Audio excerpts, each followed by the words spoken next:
길을 안다는 자에게 물어보지 말라. 내가 길에서 헤맬 기회를 잃게 되므로. 안녕하세요. 나에게 힐링책입니다. 오늘 소개해드릴 책은 파블리스 미달 작가의 철학이라는 해독제입니다. 제가 요즘 가장 놀란 사실은 벌써 2023년이 되었다는 것입니다. 시간은 대체로 누구에게나 빨리 가는 것 같아요. 다행인 것은 우리가 가진 것 중에 시간은 누구에게나 똑같이 주어진다는 것입니다. 정말 신기하고 다행이라고 생각합니다. 누구에게나 똑같이 주어진 2023년을 어떻게 보내고 싶으세요? 여러분의 시간 속에서 행복하고 신기하고 재미있는 일들이 가득했으면 좋겠습니다. 놀라워할 줄 아는 능력.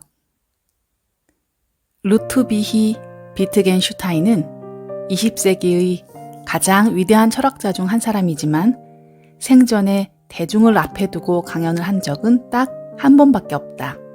그 강연은 윤리학을 다루었다. 강연을 마무리하면서 그는 강연 내용과는 별개로 자신에게 생의 의미 자체이기도 한 것을 고백했다. 바로 세계가 존재함에 놀라워한다는 것이었다. 당혹스럽지 않은가? 그 이유는 우리가 철학의 작업이 주로 개념적인 사고에 있다고 생각하기 때문이다. 우리가 잘못 생각하는 거라고 비트겐슈타인은 말한다. 철학은 우리에게 미지의 과일을 맛보게 하는 것이다. 우리의 삶, 우리의 어려움, 그 모든 것을 다른 방식으로 경험하게 하는 것이다. 우리는 완전히 잘못 생각하고 있다. 지혜로운 조언을 준다는 철학, 실천적이라는 철학은 우리를 과오와 맹목에 가둬놓을 뿐이다. 그런 철학은 현실을 전혀 건드리지 못하고 우리의 삶을 완전히 옆으로 제쳐놓는다. 우리의 존재 방식을 근본적으로 바꾸는 이 모험만이 진정으로 철학적이다. 나에 대한 신뢰. 마야 안젤로는 미국 정치사와 예술사의 한 획을 그은 인물이다. 그는 1993년 빌 클린턴 대통령 취임식에서 시를 낭송했다. 가난한 집에서 태어난 흑인 여성이 인생의 시련을 헤치고 모든 미국인 앞에서 담대하고 용감하고 힘있게 자신의 말을 들려주었다. 마야 안젤로의 말은 피해자 입장에 머무르며 팔자를 한탄하고 있을 수만은 없다는 것을 보여준다는 점에서 특별한 영감을 준다. 피해자라는 위치에서 우리는 무력해지기 쉽다. 어떻게 해도 달라지지 않을 거라고 체념하기 쉽다. 우리는 이제 자신의 존재를 변명하지 않는 법을 배우자. 자기가 한 행동을 변명하거나 옳지 않은 일을 두고 용서를 구할 수는 있다. 그러나 자기 존재에 대해서는 그럴 필요가 없다. 우리는 꼭 성공하지 않더라도 단지 자기 자신이기를 허락함으로써 열렬한 인간다움의 보물을 되찾는다. 그 보물은 우리 한 사람 한 사람 안에 있으면서 우리를 우리의 가장 좋은 면으로 이끌어준다. 지옥으로 내려갈 용기. 가장 아름다운 신화로 손꼽히는 오르페우스 신화에서 오르페우스는 혼인날 뱀에 물려 죽은 사랑하는 여인 에우리디케를 찾으러 저승으로 내려갔다. 그가 그렇게 할 수 있었던 이유는 아름다운 시의 언어로 지하세계의 수호자들마저 사로잡았기 때문이다. 다른 문명에도 비슷한 인물들이 존재한다. 가령 길가메시도 저승에 내려갔지만 그의 목적은 불멸을 위한 것이었다. 그런데 오르페우스는 오직 사랑 때문에 그런 일을 했다. 사랑이 그에게 감히 고통과 공포 속으로 들어갈 용기를 주었다.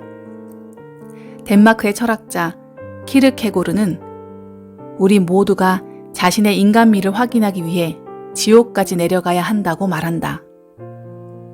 내가 이 신화에서 눈여겨보는 대목은 지옥에 내려가는 이유가 그곳에 머물기 위해서는 아니라는 것이다. 우리가 맞닥뜨리는 어려움은 버티고 통과해야 할 지옥일 뿐 우리가 추구하는 것은 아름답게 빛나는 사랑하는 이라는 것을 잊지 말자. 그러나 지옥을 통과할 용기는 어떻게 낼까? 자신의 두려움을 만나는 것으로 충분하다. 용기 있는 사람은 두려움을 모르는 사람이 아니라 두려움에 부딪히고 괴로워할 각오를 한 사람이다. 용기는 벌거벗겨질 각오를 하고 열심히 현실을 마주한다는 의미다. 현실을 부정하지 않고 기꺼이 싸운다는 의미다. 자신의 따뜻한 마음을 외면하지 말고 한껏 끌어안아 보라. 시각을 바꾸는 구성.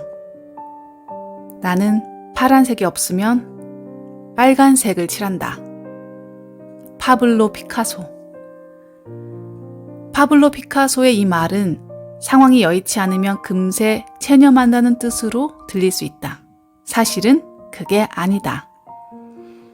파란색을 칠할 자리에 빨간색을 칠한다는 것은 단순히 다른 색으로 대체한다는 뜻이 아니라 모든 것을 새로이 생각한다는 뜻이다. 피카소는 그림은 곧 구성이라는 것을 알았다. 다시 말해, 그는 서로 어울리는 요소들을 어떻게 합칠 수 있는지 알았다. 파란색이 없다고 시리에 빠지거나 작업을 중단한다? 그 사람은 매사를 경직된 사고로 받아들이고 있는지도 모른다. 활로는 하나뿐이라고. 그런데 그 활로가 닫혔으니 모든 것이 불가능하다고 잘못 생각하고 있지는 않은가? 실제로는 절대 그렇지 않다. 우리가 미처 검토하지 못했던 가능성은 늘 있게 마련이다. 시각을 바꿔보라. 현실을 이 관점에서도 보고 저 관점에서도 보라. 파란색이 없으면 빨간색을 칠해보라. 그러고서 얼마나 경이로운지 보라.